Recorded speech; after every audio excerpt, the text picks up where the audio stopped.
Hi, everybody.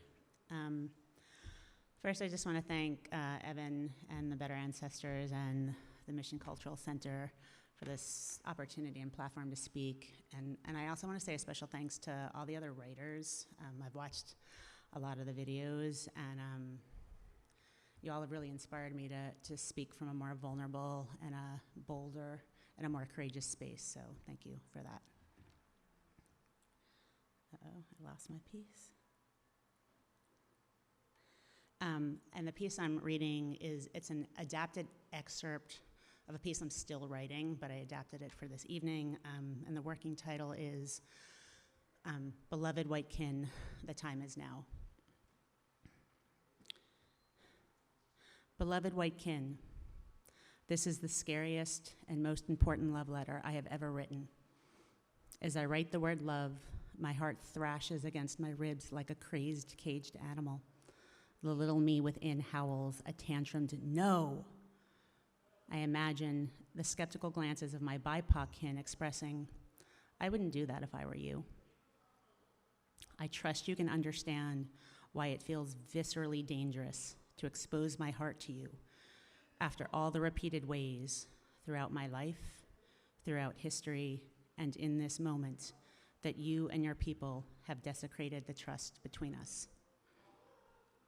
And I'm taking this risk due to the somber reality that BIPOC people around the world will never be free from the oppressions of white supremacy until far more of you are free from it too. And so my fingers tap away at the keys of my computer.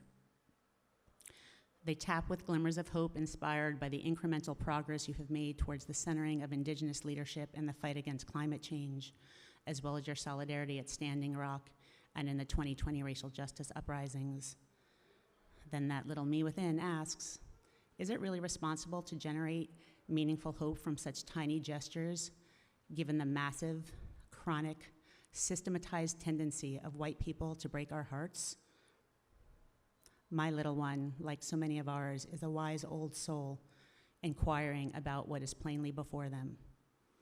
And still my fingers tap.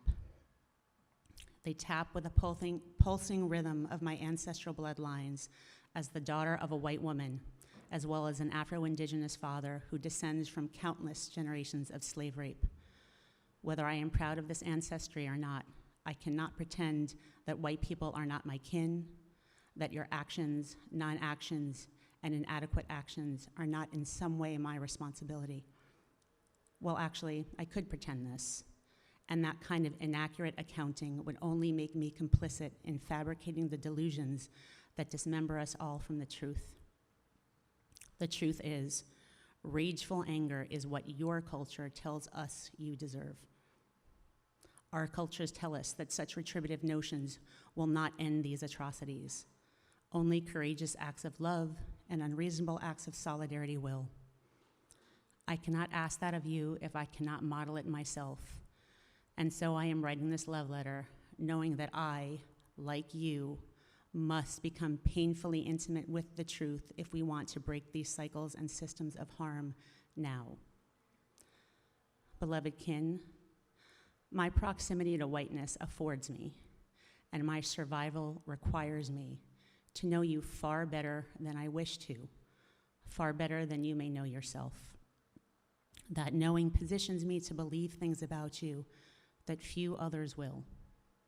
This moment in history and the call of my ancestors mandate me to step out on this flimsy limb, risk the respect of my BIPOC kin, and tell you what I believe.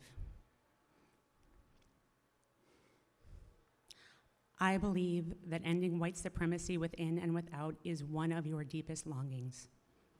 I believe you are acutely aware that less pain will be felt, less blood will be spilled, and less life will be lost the sooner and more completely you actualize this longing.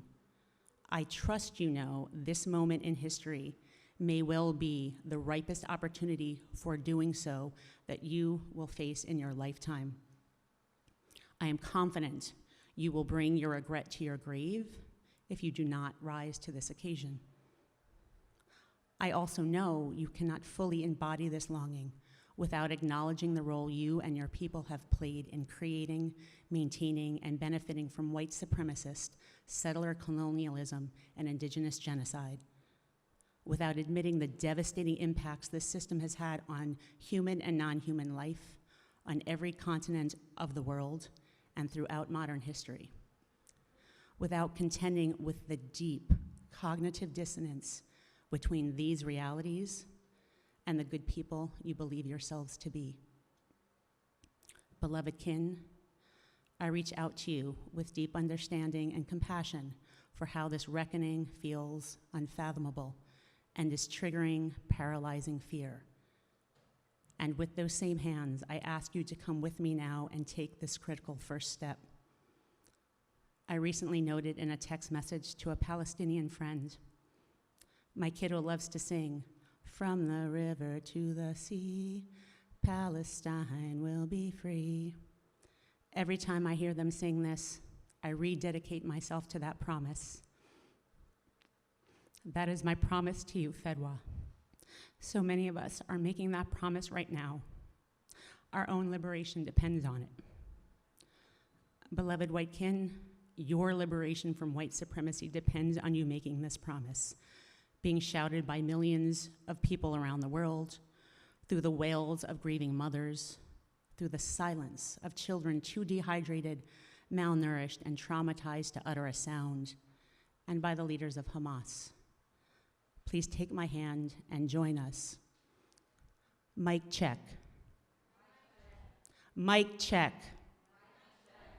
Mic check. From me to you and you to me. From we to us and us to we. From the river to the sea. Palestine must be free. From the river to the sea. Palestine must be free. Free Palestine now.